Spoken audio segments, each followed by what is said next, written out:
EVM की महापरीक्षा शुरू। EVM पर नहीं होंगे सवाल अब खड़े। बटन कोई भी दबाओ, वोट बीजेपी को जाता है। इस तरह के आरोपों को आपने कई बार सुना होगा, जो विपक्ष के द्वारा हमेशा लगाया जाता है। लोकसभा चुनाव हो या विधानसभा चुनाव, इससे पहले अक्सर ईवीएम से छेड़छाड़ का मामला लगातार उठता रहा है।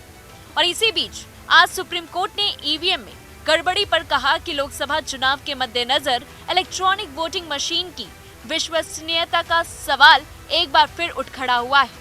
केरल में ईवीएम से छेड़छाड़ और दूसरी पार्टियों के वोट बीजेपी को ट्रांसफर करने के आरोपों पर सुप्रीम कोर्ट ने चुनाव आयोग को नोटिस भेजा है। सुप्रीम कोर्ट ने इलेक्शन कमीशन को ईवीएम संबंधी शिकायतों पर ध्यान देने का भी आदेश दिया।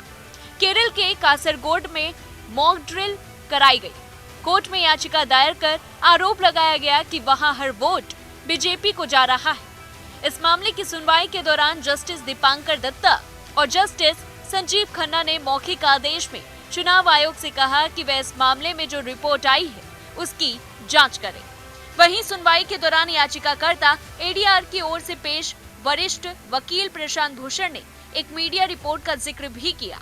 इस रिपोर्ट के मुताबिक कासरगोड में मॉक ड्रिल के दौरान भारतीय जनता पार्टी को 4 ईवीएम और वीवीपैट में एक अतिरिक्त वोट मिला। पीठ ने इसे गंभीरता से लेते हुए चुनाव आयोग के वकील मनिंदर सिंह को पूरे मामले को चेक करने का निर्देश दिया। कोर्ट में कई अर्जियां दाखिल की गई हैं। इसमें मांग की गई है कि ईवीएम से डाले गए सभी वोटों का मिलान वीवीपैट के पर्चियों से किया जाए। वहीं वरिष्ठ वकील प्रशांत भूषण ने मांग की थी कि सभी वीवीपैट पर्चियों की गिनती की जाए। इस पर कोर्ट ने कहा था कि भारत जैसे बड़े देश में ऐसा कैसे संभव हो सकता है। प्रशांत भूषण ने जर्मनी जैसे देश का उदाहरण दिया और कहा कि वहां पर तो बैलेट पेपर के जरिए चुनाव हो रहे हैं। इस पर जज ने कहा कि वहां की आबादी केवल 6 करोड़ की ही है। उन्होंने आगे कहा कि मैं पश्चिम बंगाल से ही आता हूं और यहां पर ही आबादी केवल 6 करोड़ लोगों की। जस्टिस ने कहा कि हमने उस जमाने को भी देखा है जब बैलेट पेपर से चुनाव हुआ करते थे।